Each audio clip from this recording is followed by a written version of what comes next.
মোৰ সকলো বন্ধুবৰ্গলৈ নমস্কাৰ জনাই মোৰ নতুন এটা ভিডিঅ'লৈ আপোনালোকক সকলোকে স্বাগতম জনাইছোঁ। এয়া দুপৰীয়া সময়। আজি দুপৰীয়ানো কিনো বনাইছোঁ তাকে সৰুকৈ ভিডিঅ'টো বনাই আপোনালোকৰ লগত শ্বেয়াৰ কৰোঁ বুলি ভাবিলোঁ। আজি দুপৰীয়া থালিখন মই এনেদৰে সজাইছোঁ আৰু কিনো বনাইছোঁ আহকচোন। এয়া বনাবলৈ লৈছোঁ আজি কঁঠাল তৰকাৰী আৰু লগত আছে এয়া আলু দুটুকুৰামান দিছোঁ আৰু কঁঠালখিনি এনেদৰে মই বইল কৰি আগতীয়াকৈ লৈ লৈছোঁ আৰু আলু কেইটুকুৰামানো বইল কৰি লৈছোঁ আৰু লগত পিঁয়াজ এনেদৰে দুটা কাটি ল'লোঁ। লোৱাৰ পিছত আদা নহৰু এনেকৈ গুচাই মেলি লৈছোঁ আৰু এতিয়া ভাবিলোঁ যে মিক্সিত এনেদৰে গোটেইখিনি এনেদৰে পিচি লওঁ আৰু এইখিনি মোৰ এতিয়া পিচিবলৈ হৈ গৈছে আৰু এতিয়া মই পিচিবলৈ লৈছোঁ, হৈ গ'ল আৰু পিছা। আৰু এতিয়া এই গৰম কেৰাহীখন পাতি লৈ তেল অলপ দি দিছোঁ। এতিয়া মছলাখিনি অলপ সময় এনেদৰে দি পেলাই এতিয়া ভাজি থাকিম আৰু অকণমান সময় ৰঙচুৱা হোৱালৈকে। আৰু দুখিলামান তেজপাত দি দিছোঁ, লগত এয়া হালধি, নিমখ, জলকীয়া গুড়া অলপমান আৰু জিৰা গুড়ি এনেদৰে অকণমান দি দিছোঁ মছলা।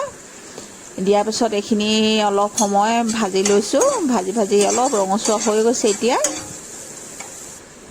আৰু এতিয়া কঁঠালখিনি এনেদৰে দি দিছোঁ কেৰাহীটোত আৰু এইখিনি দিয়াৰ পিছত ভাবিলোঁ এতিয়া অলপমান বিলাহী এনেদৰে ধুই ৰাখিছিলোঁ ইয়াত দিবৰ বাবে।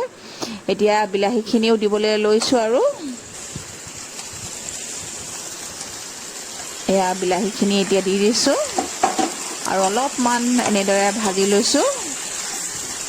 বিলাহীখিনি অলপমান সিজালৈকে এনেদৰে অকণমান ইয়াৰ আৰু কঁঠালৰ অলপ পানীটো অকণমান জামৰিবৰ বাবে এনেকৈ অলপমান একদম কম চিমত দি পেলাই এনেকৈ ভাজি আছোঁ।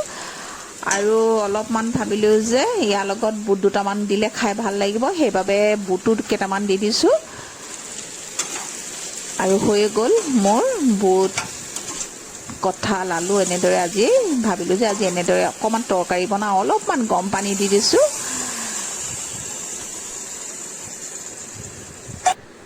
আৰু মোৰ তৰকাৰী হৈয়ে গৈছে, এতিয়া নমাব হৈয়ে গ'ল আৰু এইখিনি উতলো ধুনীয়া আহিছে।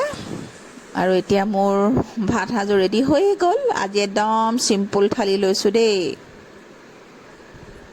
আৰু মোৰ দুপৰীয়া থালিখন আজি এনেদৰে সজাই লৈছোঁ, লগত দুখন পাপৰ আৰু কঁঠাল আলু বুটৰ তৰকাৰী, এটুকুৰা নেমু, এটা জলকীয়া। আজি এনেদৰে একদম চিম্পুলকৈ আজি খাবলৈ লৈছোঁ ভাত সাজ।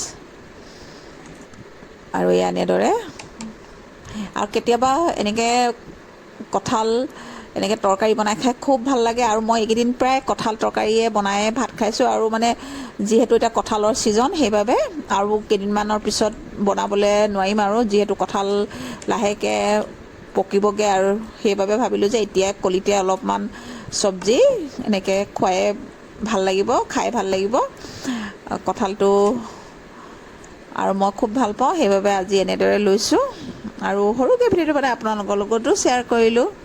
যদি চাই ভাল পায় মোৰ ভিডিঅ'টো তেনেহ'লে লাইক কৰিব, কমেণ্ট কৰিব আৰু আজিলৈ ভিডিঅ'টো ইমানেই। এতিয়া টাটা বাই বাই।